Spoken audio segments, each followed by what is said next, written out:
Welcome to this special Eid episode of Sports Extra. I'm your host, Ali Gauhar.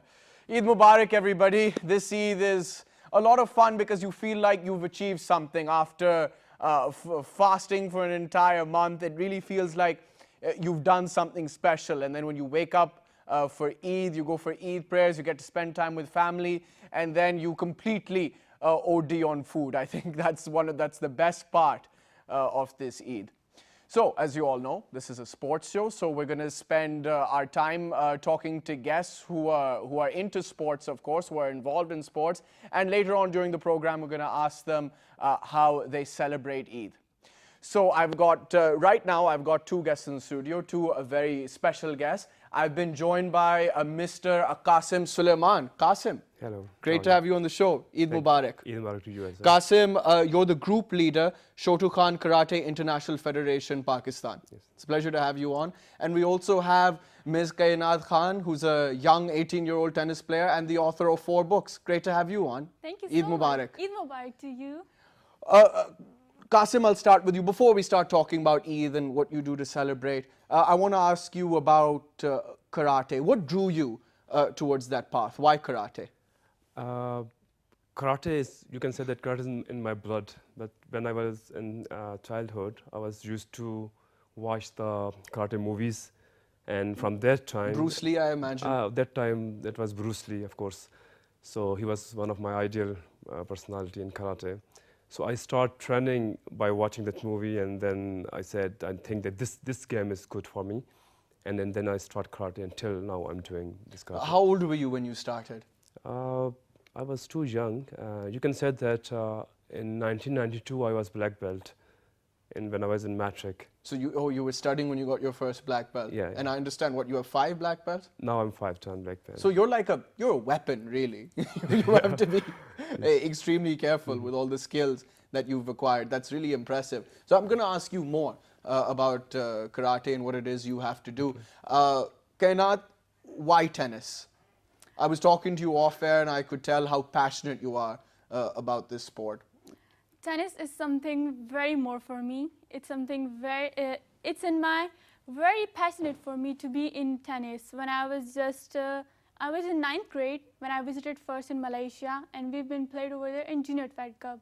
I was so in my star tennis, I don't know how to face international players. And then when I just wear a green t-shirt, when I was wearing the name of Pakistan, and I feel like I can do it, and then it's going to start it started. I started to go up, and I started the tennis as my passion. How old were you when you started playing tennis? I was like something 13 and above. When did you, so it was at that point that you realized that you wanted to pursue it as a profession? Yeah, exactly. When I just won my first match in Malaysia when I was in Junior Fed Cup team, from there I started thinking that I can do it and I can make it. From there, the tennis has been always something great for me. The tennis is going to be it's a different world from our world. We have living in a different world. We live in a passion age. We have legends. We have everything in tennis. It's very beautiful for me to be in part, and especially when I play for Pakistan. When I wear a green shirt, I feel proud of myself that I win for Pakistan. Right. Let's get back to you, Qasim. Of course, karate and even tennis for that matter, it isn't the most popular sport. It's not the most popular thing in Pakistan, but it's slowly picking up. But as Kanyat quite rightly said, and of course you're representing Pakistan, I mean, you must get an immense sense of pride when you go abroad. We were talking before, you said you went to Indonesia and the Pakistani flag was waving. It gave you a great sense of pride, which of course increases your drive to do well. Yeah, of course, when you're going abroad to represent Pakistan, so that is the very good moment when you seeing your flag between all the flags. And recently when we visit in last August, in World Championship. That was in Indonesia? That was in Indonesia. Yeah. And around 160 countries was there, and Pakistan was one of them. And that was the first time that Pakistan flag was there. And that was really happy moment for us, for all of us, that we represent Pakistan over there. And even many people who knows about India, but don't knows about Pakistan, they get to know about Pakistan, and they appreciate us that from Pakistan the people are good and like they are good karatekas. Right. And as I said, I mean, tennis is slowly picking up in Pakistan, but it hasn't quite gained that same kind of popularity as cricket, for example. And Kanyat, I know that frustrates you because you've told me before that there are more sports than cricket. There are people who are involved in many sports like tennis who are doing extremely well, and they deserve more attention, more coverage, more support, really. Yeah, as we talk about tennis in Pakistan, tennis is quite famous, the world's second expensive game in the world after football.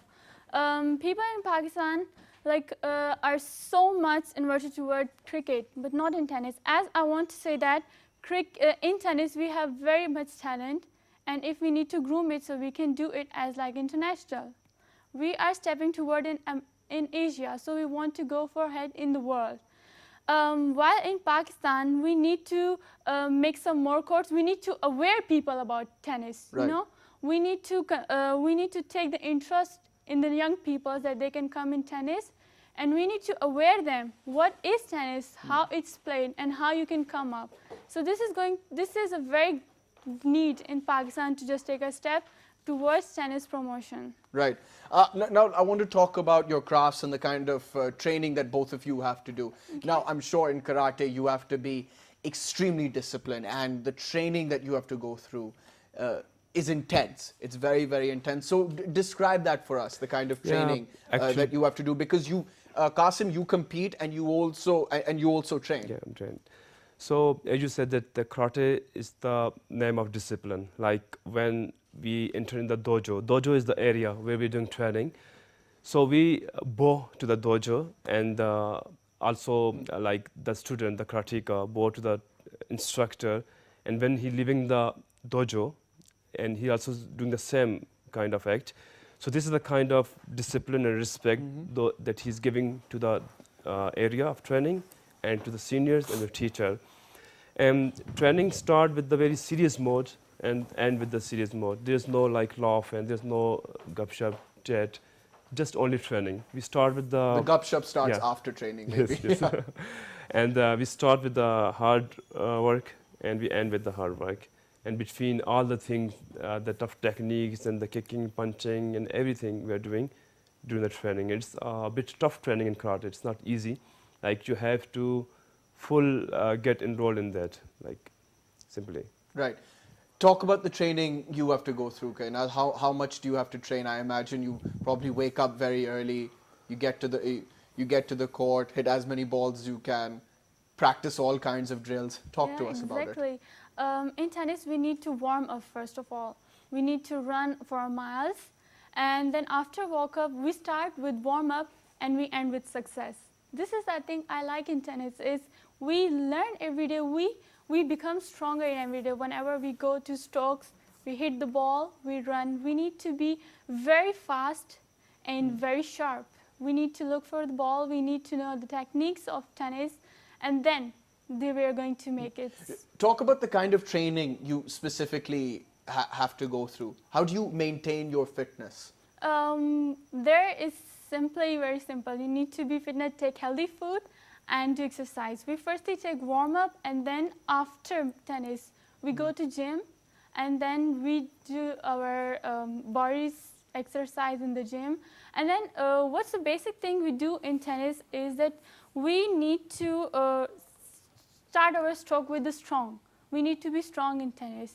Like in tennis, we do have a very, tennis is like a very simple game. You need to be relaxed in the game. Whenever you get pressure, whenever you get high, you miss the ball, you lose the score. So it's like a very fun game. You play with the ex-player.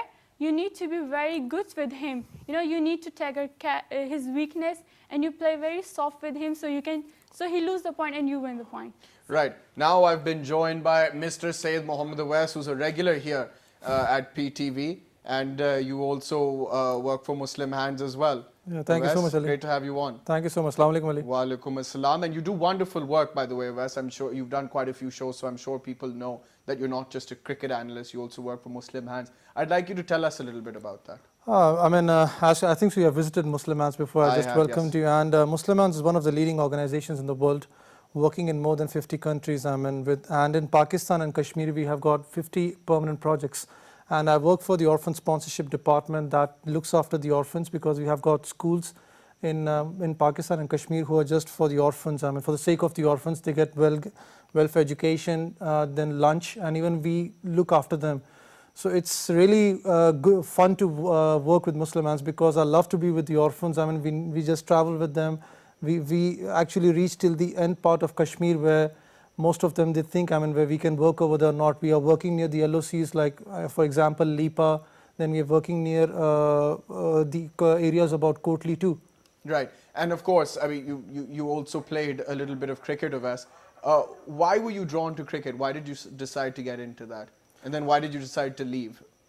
Ali, cricket is just a passion. If you remember, on 2 years back, I had a serious accident where me and my wife, she's still on the bed. She just got her legs fractured on. So my cricket career was over. I started playing under 16 for UAE. Then I was the captain for the under 19 UAE team in the Asian Cricket Council. Then after that, I was basically, first of all, I never was to the cricket. I used to play football. I never knew the international football team names, but still I used to love to play football. Really? Yeah, it's funny because whenever I've asked you about football, you're completely lost. So I never knew about the football, but I remember I used to play. I was born in Dubai, and I used to play down. Near my house. So my mom, she used to scold me every time that whatever. Look at the time, because it's too hot back in Dubai. 2 o'clock, 3 o'clock, and used to play over there. And she used to say, "Please, upar aa jao bhai, it's a lot hot over there." So I remember she once took me to a cricket club over there. It was called Sharjah Cricket Club. And I started my training over there. Then I was selected for the under 16s, then under 19s, and I played for UAE against England Lions. And Ian Bell was the captain in 2007 for England Lions, I remember. And Tres Kotik even was playing for there. And I took 5 wickets, and I was included in the UAE team. And I played 26 T20 matches for the UAE International. Then unfortunately, 2 years back, I had a serious accident. So that's it, my cricket career was over. Yeah, well, you're doing wonderful work at PTV and of course at Muslim Hands Owais. It's unfortunate how sometimes life gets in the way, but you're making the best out of it. We'll get back to you, Owais. Qasim, I was asking you about the kind of training that you have to go through. And of course, you work very hard yourself. Now you're also training, you're training others, young people mainly. Tell us a little bit about that. We are giving training to the many groups, like the kids group. We are having, like, in that group 3 to 4 years kids also doing training, and one group we are having the girls group. In that group, adult girls are coming of university, college students. They are doing training with us, and then the adult students, they are also doing training with us. And in fact, in the karate, there's no age limit. And you train all of them? Yeah, I'm training all of them. And what does that we mean? That in karate there's no age limit, because karate can start in any age. Although that the minimum age limit is good for flexibility, but when you do train, because we are saying that karate is skill, that skill can be learned at any time. So even we are having like group the age of 42, 43 years old people. They are doing training with us. And in Ramadan also, the last we have done a lot of trainings before the iftar and after iftar. Right. In your experience, was it easier to train yourself or train other people? Because it's weird, whenever I hear ex-footballers and cricket coaches talking who used to play cricket, they say it was easier to coach and train ourselves. Training others is a completely different kettle of fish. What did you find more challenging? This is true, because teaching ourselves is good to myself, but teaching others is tough, because you have to go in their mind. Like to teach the kids are very difficult, to adults, to girls, because you don't know about their mind, what they want. So teaching the techniques and then get into the techniques is a tough thing. So it's really a hard thing to teach. But it's lovely also. I mean, you are feeling lovely to teach something, good things. In your experience, has it been easier to teach, to train children, teenagers or adults? Adults. It's easier? Yeah, really? Adults, because they can understand easily. And to teach the kids, you have to be kids for them. I don't know, I just find that kids absorb better than adults. No, no, no. I it's don't know strong. why. Because in karate it's a bit difficult. Because in karate, I mean, the balance is very much important. Like we start with the dachis. Dachi means the standing positions. For every act, for every technique, you need a proper standing position, proper dachi. And the adult can understand that how to stand or how to sit. But the kids, it's difficult. You have to be a kid like them, and you have to like hold their hands and foot, and then they get to know about balance and about techniques, about punch. I mean, from what I understand, Qasim, karate, I mean, it's not just about learning to fight and learning how to defend yourself. Of course, that's extremely important. That's a core part of karate. It teaches you a lot about life, doesn't it? It's a way of life. It's a discipline, isn't it? Yes, yes, you are right. Because the karate, as I told in the beginning, that it's discipline. If you have a good discipline in the karate, it's difficult. Definitely, you can have a good discipline in the real life. So karate is used in the daily life. Like what you are doing in the training, you are doing in the practical life also. Like the same respect, the same discipline you're showing to in the dojo, the same thing you are doing outside with the kids, with the adults, with the parents. I mean, because what I find is that when I speak to people who are involved in karate, even jiu-jitsu, taekwondo, whatever, they've got a very calm demeanor. Like you're extremely calm, very kind, gentle. Yes, so yes. I get the feeling that comes from your training. Yeah, yeah, of course. Because karate teach you this thing. Yeah, absolutely. Yes, of course. Because, you know, in the beginning of program, I told you that karate is, the man is like a weapon. He knows everything, how to fight, how to defend, how to attack. So with the training, daily training, because like the real karateka does like 3 to 4 hours training daily. 3 to 4 hours? Whole training, yeah, he My needs the God. training. Then, like me, myself, I start training in the morning, early morning, and then evening from 5 to 9, I'm doing training. Even teaching the students and myself, because you need the daily tough practice, then you can be a good karateka, and this thing makes you calm, simply. Kanyat, let's get back to you. I mean, you just don't play tennis. I mean, you do lots of other things, and what you've been doing recently is trying to promote peace, and you've won quite a few awards doing that. Can you talk to us a little bit about that? Yeah, exactly. What we are doing, that we are promoting sports and peace together. Right. What we are doing, that how we can develop peace through sports as well. So we're taking both things as well. I believe is that sports is a game that you can make internal peace, and education is something very strong that make the nation strong. So been promoting tennis and peace both in the world. I have won award in the United States. In Florida, right? Yeah, in Florida, in Miami. It was a Peace Year Award of the Year in America. And then we have gone to the Dayton. It was the International Peace Day, and I won over there the Peace Award and the certificate. Then I went to France, and we've been over there, and we just got the award of the best tennis and the peace builder game. Especially, I want to say something, that tennis is a game of peace. People like to enjoy, love it. That helps to just meet two peoples. You know, if I am from Pakistan, someone is from Italy. So what is it's make friendship. It's make peace between two different countries, among very different peoples. So I've been in Italy too. We've been play over there as well, and I got the award from over there as well. So what our basic point is that we need to create peace in Pakistan. We need to make our young people to come forward. So we need our young people to come forward in sports and in education. So we are doing that. We are making opportunities for the young people so we can take their ideas and they can come up. In sports, as I belong to Khyber Pakhtunkhwa, so over there sports is very less. So we are trying to make, as he said, that he's doing a very great work for the orphan childs to come up. This is real thing. We need to take those children as well. We need to work for them as well. So what I was doing, as Asamul Haq Qureshi has started, a program like Stop War and Start Tennis. So we can make a lot of campaigns in tennis, and we can make a lot of campaigns to promote peace and to promote tennis as well. This is the main point. Whenever you have seen the matches of tennis, people were giving different T-shirts. You know, they were the sign of something, start tennis, peace, and everything. So this is the thing I like in tennis, is that all the peoples are different in the world combine together, love each other, and enjoy the game. This is the thing we're promoting for, and we need to stand by it because this is our Pakistan, and we need to work for it. Very well said, but you said something very important there.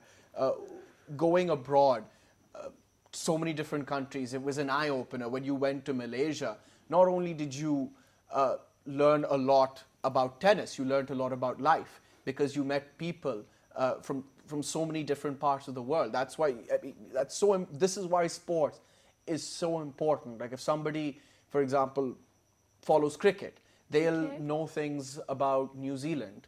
They'll know like the different cities in New Zealand, and of course Australia, South Africa, just like tennis. Growing up, one of my favorite players was Goran Ivanisevic. So I learned a lot about his country, and then of course Steffi Graf. So I think that's very important what you said there.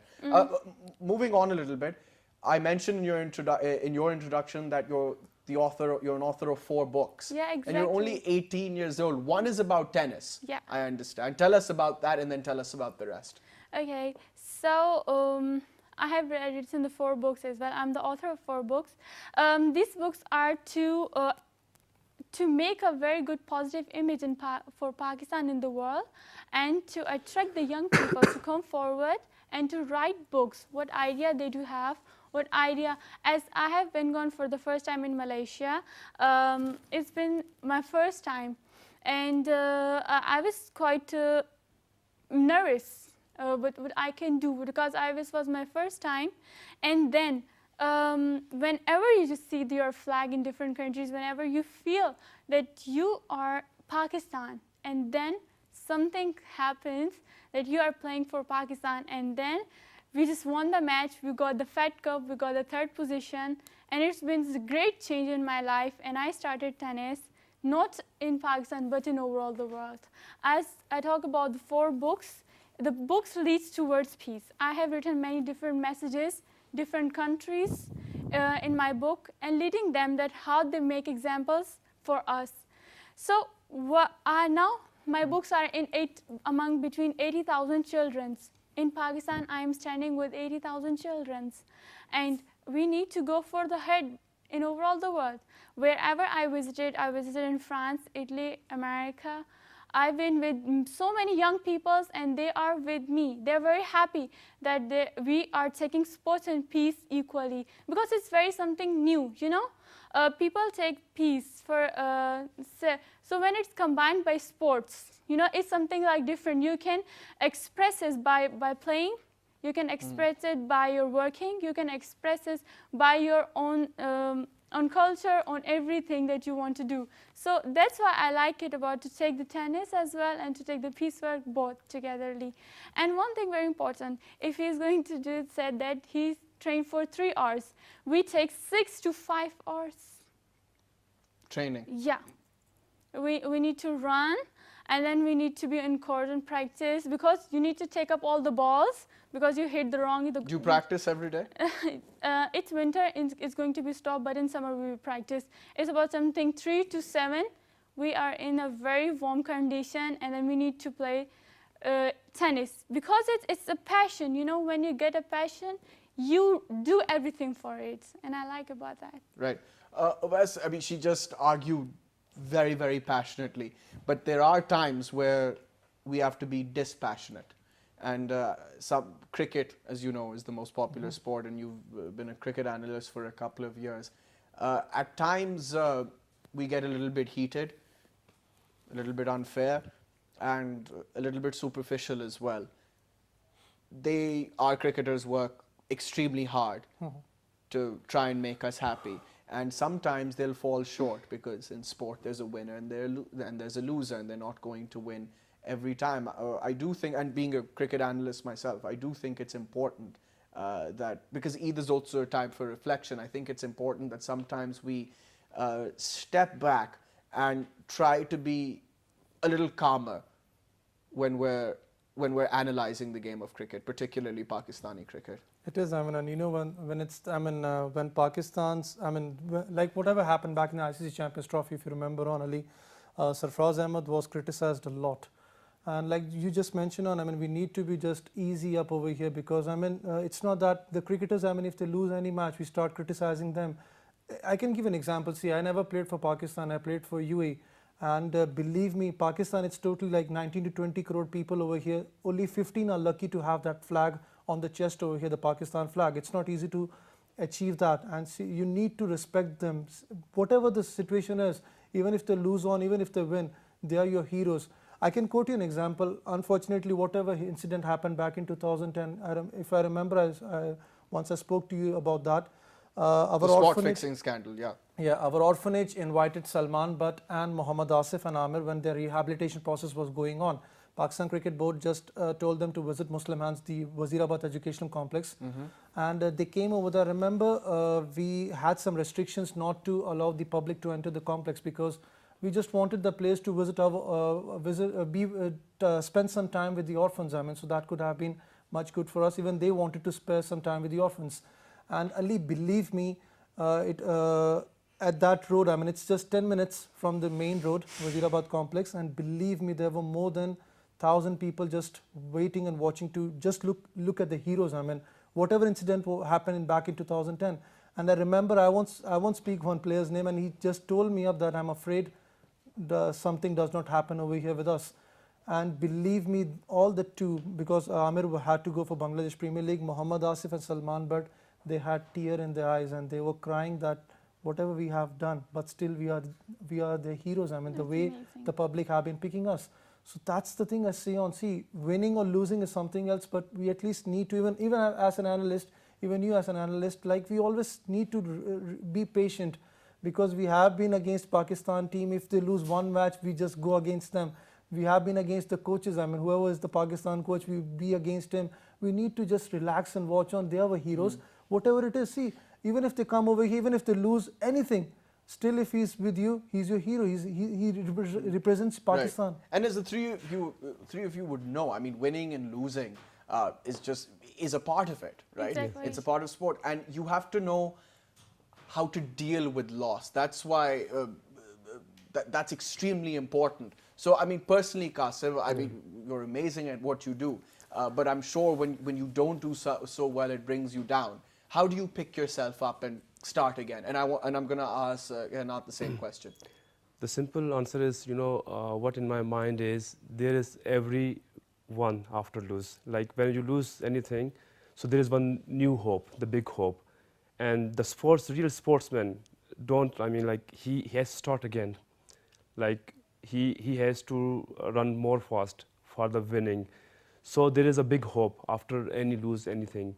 So because as you said that in sports, both in the karate ring, I'm talking about the karate, that the both guys who are coming in the ring, they're fighters. That both, doing a hard work for the winning position.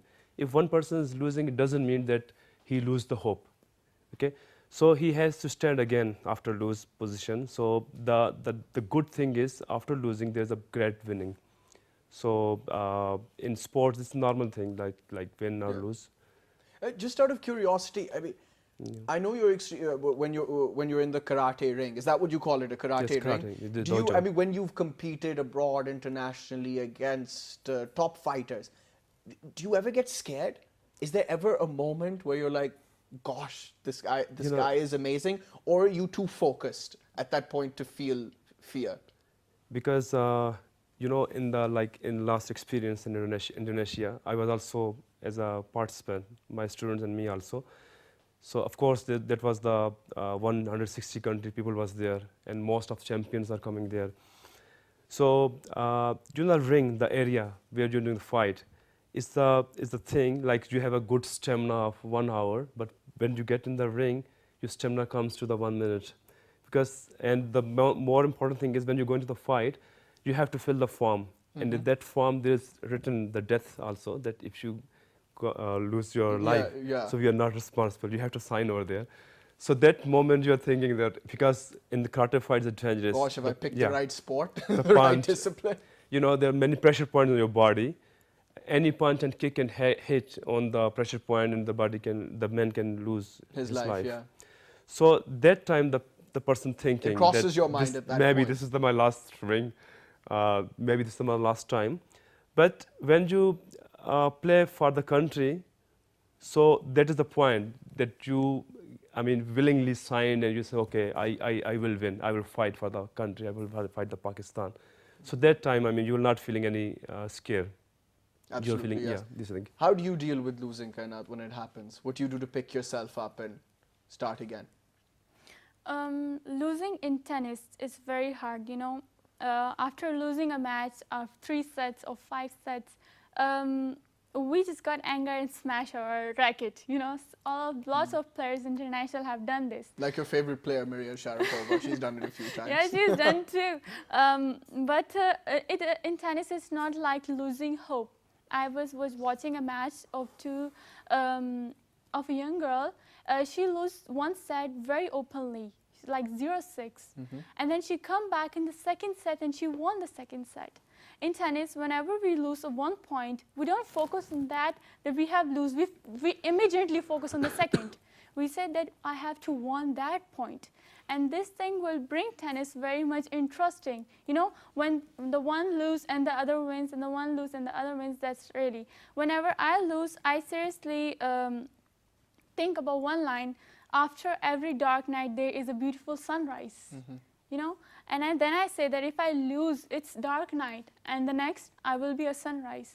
So I remember my first loss when I just played for 13 days, 13 hours, and it was my first match with a player, and she played for 5 years, and I practiced just 13 hours, and she just, I just got defeated, and it was my first match, and I lose it. And I was so upset that I can't do it. But the next day when I just cried that how I didn't do it, then the next day I beat her.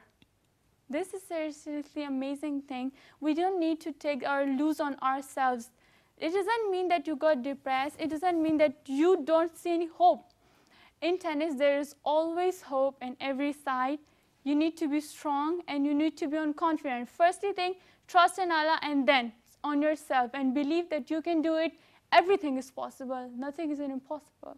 Absolutely, yes. Owais, both Qasim and Kanyat have been talking a lot about Pakistan, the pride they feel representing Pakistan when they see the flag flying. And I guess, you know, I mean, we sort of get the same feeling when the national anthem is being played. You know, it's very easy to sit and criticize your country, because like all countries, we have our problems.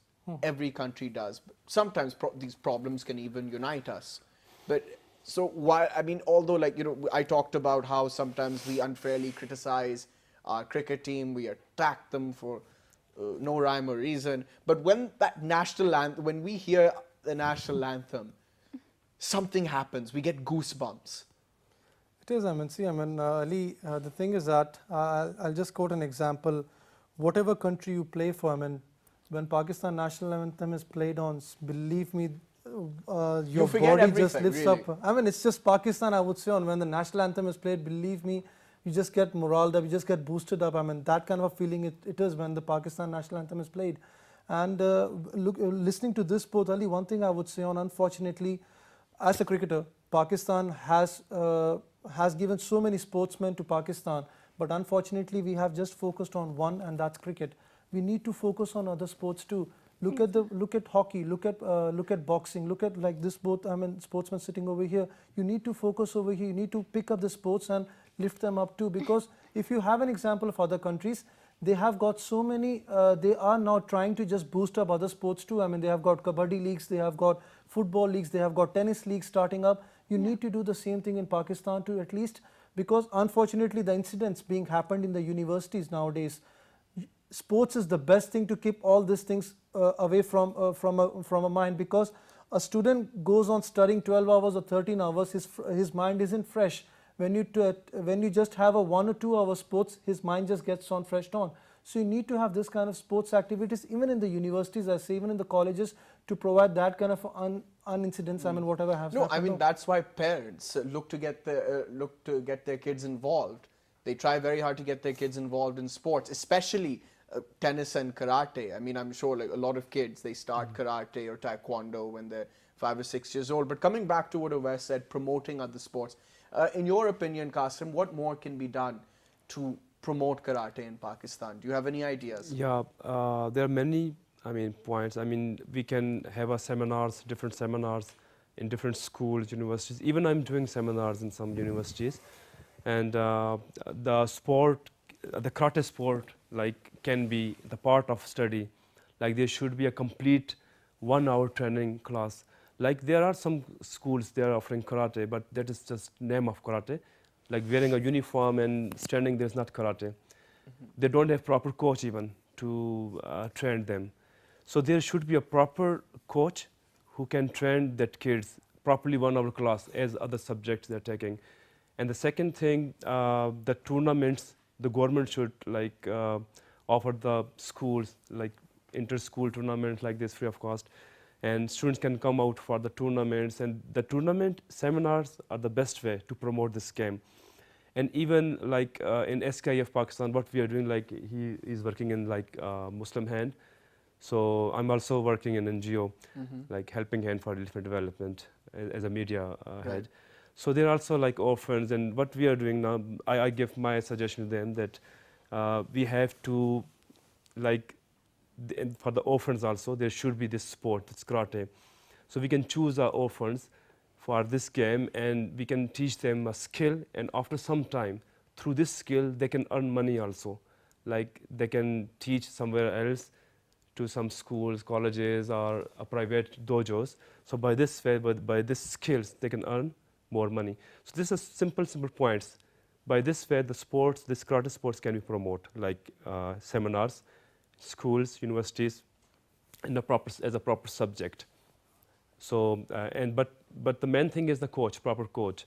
If the coach is not proper, so students can't learn well because they don't know how to do a proper punch or kick. For this, the school need a proper coach. Like, they should verify if they are hiring some person in their school as a karate teacher. They should verify from their certificate that from where they learned, they have a proper certification or not, because it's dangerous also. Because as I told you, that in body there are a lot of pressure points. So if they do wrong training, so wrong incident can be happen. So this is school and parents' responsibility, that when they're getting enrolled their kids in some karate academy or some school, they should know proper about the coach, that from here he trained, he's the proper black belt or not. So these are the things. Oh, those are very interesting, very, very interesting thoughts. Clearly, you're very, very passionate about this. And I mean, just a thought, and please correct me if you think I'm wrong. Everybody is into fitness these days. To have having a good physique is very important now. So karate, I mean, the amount that you have to train, I mean, it's incredible exercise. So that's another way it can be promoted. I mean, marketing it as a workout, an intense workout. What do you think about that? Yes, because workout is very much important in every game. Is it karate or bodybuilding or tennis or cricket? Because what I'm thinking, if I'm not good trainer, okay, I'm not good. I'm not doing the good workout. I can't be a good trainer. So to market your game, you have to fit yourself. If you will fit, you can give the fit training. Even the people who are coming to your academy, your dojo, they will also have a good idea about your physique, about your capability that he can do or not. So the workout is very much important.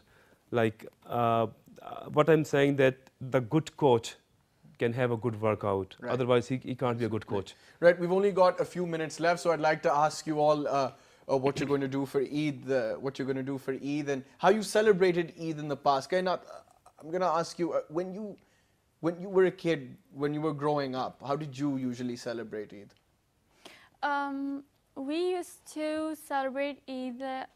I usually celebrate Eid with my whole family, with my siblings. I have a younger brother. I always celebrate with him.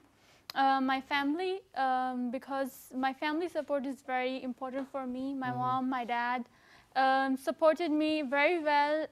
If I am sitting here, if I'm a Chinese player, and if I am a youth ambassador, because of my mom, my dad, and my sisters and my brother. So I always spend that time with them. Used to cook something with my mom. You're mentioning you're a Pathan, right? So I imagine that the food on the table will be predominantly meat and absolutely delicious. Am I wrong? Not like that Khyber Pakhtunkhwa Pathan. So we simple, have a very soft food and then lightly, slight bit. What thing important I want to mention over here is this. The Eid occasion is to spread happiness, peace, love. So we need to remember many peoples, like peoples in Palestine. You know, they have, Of course. they have heart too. They have mothers over there, sisters over there. We need to remember them as well. We need to pray for them as well, because over there they have Eid too, but they can't celebrate because they don't have mothers, fathers. They all died over there. So we need to take time and pray for all the people, and pray for those, especially for our army as well, those who are in the border, those who sacrifice their life for us. Absolutely. We need to remember them as well, because for their sacrifice we are smiling. So we need to think about all the people, and especially I want to say about that, those children, we need to be think of those children like Abdul Sattar Idi. He's a role model for me. You're 18 years old. Really, you talk so well and very passionately. Thank you. So I was talking about Abdul Sattar Eid. Whenever it was in Eid, he used to sit with normal children. He said that this is my Eid. So we need to think of it, that we need to be with the common children. We need to think of them. We need to pray for them. So this is Eid. This is a real Eid with your family. No, I mean, I couldn't have said it any better, really, Owais. But Owais, tell me, what do you, when you think of Eid, what comes to your mind? I mean, tell me, do you prefer Eid now, or did you prefer it when you were a kid growing up, driving your mother insane, getting your clothes dirty and playing in the heat? Yeah, it is. I mean, when I was a kid, I remember first of all, one thing used to come in my mind, that after namaz, sabse Eid lo. So now I've just grown up, I mean, and especially like we just mostly spend our Eid. I mean, I work for Muslim Ants and I spend my Eid in the orphanages. We travel to our orphanages and spend the Eid with the special children over there, because at least they don't have in their mind that no one is there in Eid who's with us. We spend a quality time with them, so at least they don't feel alone over there. The whole 2 days of Eid are spent with them. Then the last day I travel to my village with my family, with my mother, father, and with my children over there. So Eid, I mean, just one thing I would say, that I always miss my childhood days when I used to run after my parents for Eid and used to just go out, travel. I mean, just go out and play in the garden, in the parks and all that. Now it's just I'm grown up. I mean, used to just work for the NGOs, and cricket is my passion now. Qasim, what about you? How are you going to celebrate Eid this year? My Eid is very simple because, due to karate training, I couldn't get time to give my family and fellows. So Eid, most of time I'm spending with my family. I'm going around to all of my cousins and sisters, brothers, and going outing to other cities with my family. And this is the way to how I'm celebrating my Eid. Absolutely. Now, before I go, Kanyat, what you said, it really struck me in a good way. I mean, you talked about how, while Eid is this is a time for celebration, we also need to reflect a little bit. You mentioned people that are suffering in Palestine and, of course, Kashmir. Exactly. Our soldiers laying down their lives for us. I think this is something that we all think about. And the fact that you're 18 years old and thinking about these things means that you're on the right track. And you already are a role model for so many whoever's listening to this. This is how we should be thinking. I'll give you the final word before we close. I'm just going to agree him. When I was little, I like to go with my dad first of all to my dad, that I want the Eid. How much? 500? No, 1,000. I need to have 1,000. So this is amazing thing like I did in my childhood with my mom. Now I have grown up. My sisters say Kanyat, can you give me Eid? I said, I don't have. Come on, guys. I'm just so little. So you don't take Eid with me. Go for mom and dad. So, you know, I really think of these people as well because we need to raise our voice. You know, we need to start a campaign, start thinking of those peoples. They are dying over there. Thousands and hundreds of children are dying over there. So we need to think of them. We need to raise our voices for them. And we need to be passionate for them on the Eid occasion, especially in many days, we need to pray for them. So at the end, I want to say that this Eid is yours, you enjoy, but do care. Please do care of all, do pray for all, do try to spread peace, do try to spread love, and this will be your Eid, this will be your life. Thank you so much. Very well said. Qasim, Kanyat, Owais, Eid Mubarak. Eid Mubarak. Thank you very much for coming on the show. Thank you so much. Thank you. It's my pleasure.